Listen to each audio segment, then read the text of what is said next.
Hello नमस्कार आदाब सलाम सत श्री अकाल। केम छो कस्से काय केरो हाल है केना छी यहाँ सब कैसन वानी हाउ आर यू कैसे हैं आप लोग। केमो नाचो मनक्कम खम्भा गणी हुकुम केमती अच्छंती की खबूर नमस्तुभ्यं राधे राधे राम राम। देवी और सज्जनों, आज के इस वीडियो में मैं राजा मिश्रा आपको बताने जा रहा हूं कि तुला लग्न के कुंडली में चंद्रमा का क्या फल होता है। अगर आपकी कुंडली तुला लग्न की है या आप किसी ऐसे व्यक्ति की कुंडली देख रहे हो जिसकी कुंडली तुला लग्न की है, तो आज के इस वीडियो को देखने के बाद आपके मन से ये संशय दूर हो जाएगा कि तुला लग्न के कुंडली में चंद्रमा का फल क्या कहा जाए, अच्छा या बुरा। देवी और सज्जनों, तुला लग्न के कुंडली में चंद्रमा एक योग कारक ग्रह के तौर पे जाना जाता है, क्योंकि चंद्रमा कुंडली के 10वें भाव में केंद्र का मालिक है। तुला लग्न की कुंडली का मालिक शुक्रदेव होते हैं, जो शुक्रदेव ने चंद्रमा को यहाँ पर में भाव दिया पिता का, पैतृक संपत्ति का, धन धान्य संपत्ति का, काम धंधा का, इज्जत प्रतिष्ठा मान सम्मान का, अधिकार का, सरकार का, राजयोग का इत्यादि का, जिसके कारण से चंद्रमा इस कुंडली में एक योग कारक ग्रह हो गया। चंद्रमा का फल क्या होगा आइए उसे समझते हैं। देवी और सज्जनों, मैं आपको संक्षिप्त में बताने जा रहा हूं। विस्तृत जानकारी के लिए आप सामने दिए गए व्हाट्सएप नंबर पर में 7062757996 पर में अपनी जन्म तारीख, जन्म समय, जन्म स्थान, दोनों हाथ की हथेली का फोटो अवश्य भेज सकते हैं। जो शुल्क होगा जमा करके विस्तृत जानकारी आप हासिल कर सकते हो। आइए इसके फल को समझने की कोशिश करते हैं।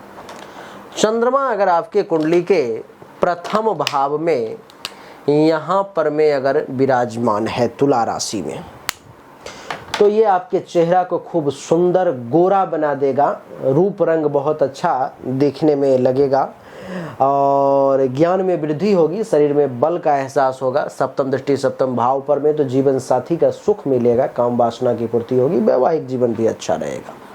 कुंडली के दूसरे भाव में वृश्चिक राशि में अगर चंद्रमा हो यहाँ पर में, तो चंद्रमा नीच का हो जाता है वृश्चिक राशि में, तो यहाँ पर बड़ा खराब फल देगा चंद्रमा। जमा पूंजी जो आपके पास में होगी सब हाथों से निकलती हुई चली जाएगी, पैसा खर्च हो जाएगा। पड़ोसी से टेंशन तनाव के साथ साथ परिवार में भी टेंशन तनाव कलह की स्थिति बनेगी। सप्तम दृष्टि अष्टम भाव पर में दुर्घटना एक्सीडेंट के योग बनेंगे और हर काम जो है सो बनते हुए बिगड़ जाएंगे। चंद्रमा अगर कुंडली के तीसरे भाव में विराजमान हो, तो यहाँ पर में ये आपको बड़ा पराक्रमी बना देंगे, धैर्यवान, गुप्त शत्रु का नाश करने वाला। ENT से संबंधित कुछ समस्याएं भी आती हैं तो उसको संभालने की कोशिश करेंगे। और सप्तम दृष्टि नवम भाव पर में तो भाग्य का साथ मिलेगा, धर्म कर्म मंगल कार्य करने का भी आपको अवसर जो है सुनिश्चित तौर पर में चंद्रमा देने की कोशिश करेंगे। चंद्रमा अगर कुंडली के चौथे भाव में मकर राशि में है, तो माता से लाभ, सुख में वृद्धि, जमीन मकान गाड़ी घोड़ा बंगला की प्राप्ति, पिता से लाभ, पिता तुल्य लोगों से लाभ, काम धंधा का बढ़िया चलना, मान सम्मान में वृद्धि देंगे। चंद्रमा अगर आपके कुंडली के पंचम भाव में है, तो पुत्री प्राप्ति का योग बनाएंगे, संतान का सुख मिलेगा, विद्या और बुद्धि का सही इस्तेमाल करके उचित लाभ ले पाएंगे। और आपकी जानकारी के लिए मैं बता दूं कि चंद्रमा का कुंडली के पंचम भाव में बैठना ये भी दर्शाता है कि अचानक से धन लाभ के योग बनेंगे, आमदनी में वृद्धि होगी, लाभ मिलेगा, उपलब्धि की प्राप्ति भी होगी और मनोकामना की पूर्ति भी होगी। चंद्रमा अगर कुंडली के छठे भाव में है, तो दुश्मनों के द्वारा परेशानी, चिंता, हेल्थ वाइज इशू, कर्ज, केस मुकदमा, अपयश कलंक के योग बनेंगे, धनहानि, खर्चा अस्पताल का एक्टिवेट होगा। चंद्रमा अगर कुंडली के सप्तम भाव में विराजमान है, तो जीवन साथी बहुत सुंदर चेहरा वाला मिलेगा अथवा मिलेंगी, रंग रूप बहुत अच्छा रहेगा जीवन साथी का सुख मिलेगा, काम और वासना की पूर्ति होगी, वैवाहिक जीवन भी अच्छा रहेगा।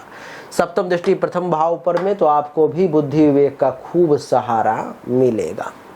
चंद्रमा अगर कुंडली के अष्टम भाव में है, जबकि वृषभ राशि में चंद्रमा उच्च का हो जाता है, फिर भी बुरा फल देगा। यहाँ पर में आपको दुर्घटना के योग बनेंगे, एक्सीडेंट की स्थिति बनेगी, हर काम में रुकावट बाधाएं आएंगी और सप्तम दृष्टि द्वितीय भाव पर में जमा पूंजी खत्म होगा। परिवार में टेंशन तनाव कलह की स्थिति के साथ साथ पड़ोसी के साथ भी संबंध खराब होंगे। चंद्रमा अगर कुंडली के नवम भाव में विराजमान है तो क्या होगा? तो देवी और सज्जनों, चंद्रमा के कारण जो है सो आपको भाग्य का साथ खूब मिलेगा।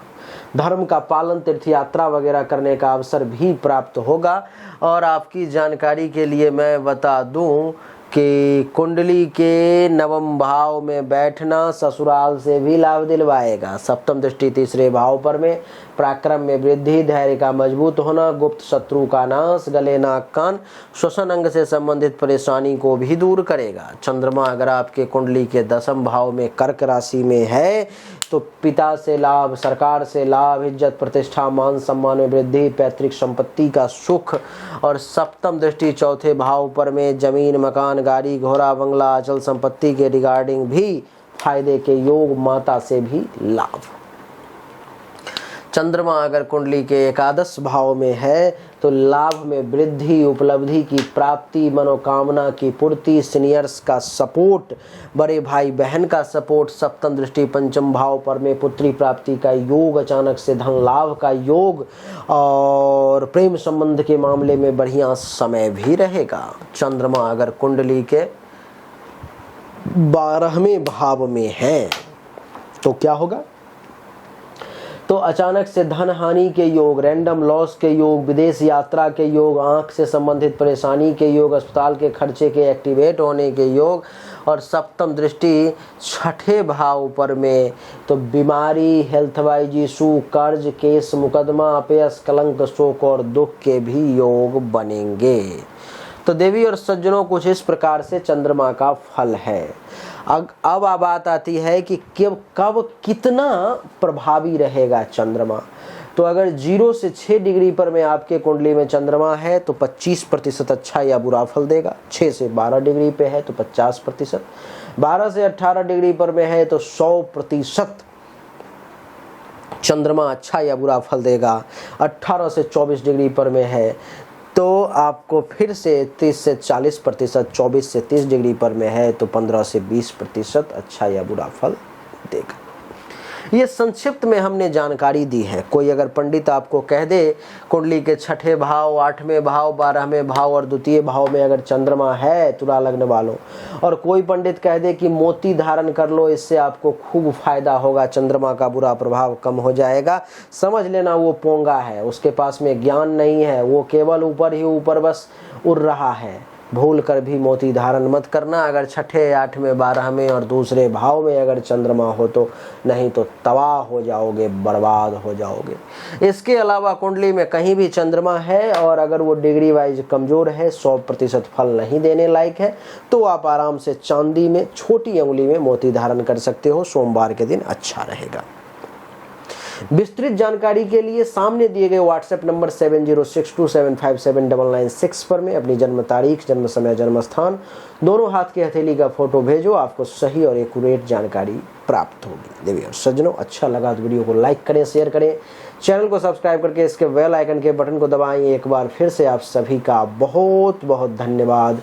Thank you so much. जय हिंद, वंदे मातरम। बोलिए राधे राधे, राम राम।